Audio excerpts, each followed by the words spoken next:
Pakistan cricket board में वो तमाशे लगते हैं, वो एंटरटेनमेंट होती है, वो ड्रामेबाजी होती है कि इंसान को कोई एंटरटेनमेंट के लिए ड्रामा वगैरह देखने की जरूरत ही नहीं है, या कोई फिल्म देखने की जरूरत ही नहीं है। पाकिस्तान क्रिकेट बोर्ड में आए ना आए रोज कोई ना कोई ऐसा कहानी लग रही होती है या ऐसी खबर आ रही होती है कि सारे चौंक जाते हैं कि आखिर हो क्या रहा है पाकिस्तान क्रिकेट बोर्ड में। चेयरमैन तब्दील हो जाता है कुछ लम्हात में, कप्तान बदल दिया जाता है कुछ लम्हात में। ऐसा होता है कि जिसकी टीम में जगह नहीं बनती उसको लाकर एक तो टीम में शामिल कर दिया जाता है, कप्तान बना दिया जाता है। ये सारी की सारी सूरत हाल पाकिस्तान क्रिकेट बोर्ड में ही है। ऐसे कोच को या ऐसे साबिक खिलाड़ी को कोच लगा दिया जाता है जिसका ना तो अहलियत है और ना ही काबिलियत है और ना ही कोई तजुर्बा है। फिर वो तजुर्बा नाकाम होता है तो एक ही पल में निकाल दिया जाता है, जलील करके निकाला जाता है। ये सारी सूरत हाल पाकिस्तान क्रिकेट बोर्ड में ही लगती है। अभी रिसेंटली पाकिस्तान ने ऑस्ट्रेलिया और फिर न्यूजीलैंड का दौरा किया था, टूर किया था, जिसमें पाकिस्तान को बदतरीन शिकस्त हुई थी। पाकिस्तान अब तक ऑस्ट्रेलिया के खिलाफ सीरीज या मैच जो है टेस्ट सीरीज नहीं जीत सका, उनके होम ग्राउंड पर टेस्ट मैच भी नहीं जीत सका। पाकिस्तान को एक नया कोच कह लीजिए या टीम डायरेक्टर मिला था मिकी आर्थर की जगह। मोहम्मद हफीज पाकिस्तान क्रिकेट टीम के साथ गए थे बड़े बड़े दावे करके, लेकिन पाकिस्तान को वहां पर भी व्हाइट वॉश का सामना रहा ऑस्ट्रेलिया में।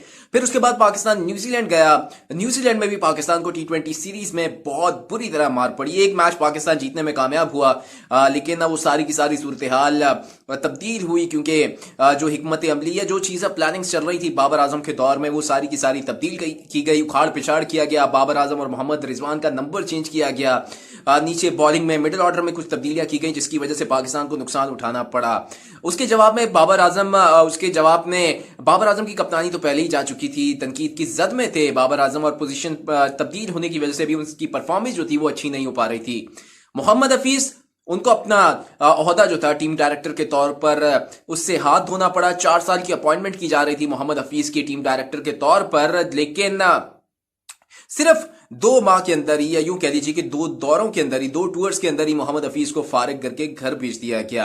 अब मोहम्मद हफीज मंजर आम पर आ चुके हैं और एक बड़ी इंपॉर्टेंट और बड़ी हैरान कुन स्टेटमेंट दी है मोहम्मद हफीज ने। और जब उनसे सवाल हुआ कि आप ऑस्ट्रेलिया में भी नाकाम हुए, न्यूजीलैंड में भी नाकाम हुए, जाते वक्त तो आप बड़े बड़े दावे कर रहे थे कि आप जो भी शिकस्त होगी उसके जिम्मेदार मोहम्मद हफीज होगा, सबसे पहले मीडिया के सामने पेश होगा, जो भी मीडिया ट्रायल करना चाहे उसके लिए वो हाजिर है। लेकिन एक तो आप खामोश है और दूसरा ये कि आप नजर नहीं आ रहे और ना ही ऑस्ट्रेलिया और न्यूजीलैंड सीरीज के ऊपर बात कर रहे हैं कि कौन जिम्मेदार था उस शिकस्त के ऊपर या उस नाकामी के ऊपर, ऐसी वजह क्या है।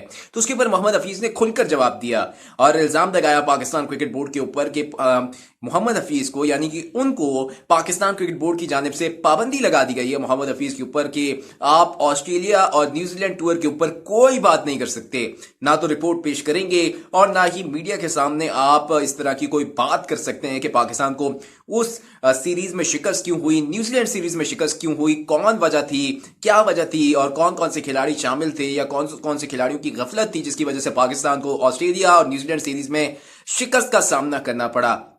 ये सारी की सारी बड़ा बयान मोहम्मद हफीज की जानिब से दिया गया है। कह रहे थे वो पेश करना चाह रहे थे, वो मीडिया के सामने आना चाह रहे थे, लेकिन पाकिस्तान क्रिकेट बोर्ड की जानिब से उनको मना कर दिया गया है, सख्ती से मना किया गया है कि आप इसके ऊपर कोई बात नहीं कर सकते।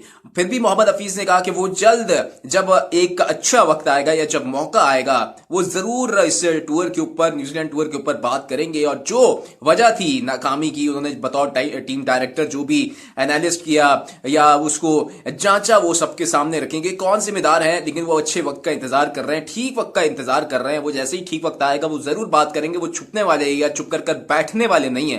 पाकिस्तान क्रिकेट बोर्ड जितना मर्जी मना करता रहे, वो अच्छा वक्त या दुरुस्त वक्त आने पर जरूर इसके ऊपर बात करेंगे, क्योंकि पाकिस्तान की अब अगली सीरीज है वो न्यूजीलैंड के खिलाफ होम सीरीज है और इससे पाकिस्तान क्रिकेट टीम की कारकर्दगी मुतासिर हो सकती है। लेकिन एक ब्रेकिंग तो उन्होंने दे दी है कि पाकिस्तान क्रिकेट बोर्ड उन नाकामियों के ऊपर पर्दा डालना चाह रहा है, उन जिम्मेदारानों के ऊपर पर्दा डालना चाह रहा है। और अगर इतने ही मना किया जा रहा है तो मोहम्मद हफीज को निकाला क्यों गया? उनके सख्त मौकिफ की वजह से उनको निकाला गया, या फिर वो इस तरह की बात बता चुके थे जो पाकिस्तान क्रिकेट बोर्ड मानना नहीं चाहता था?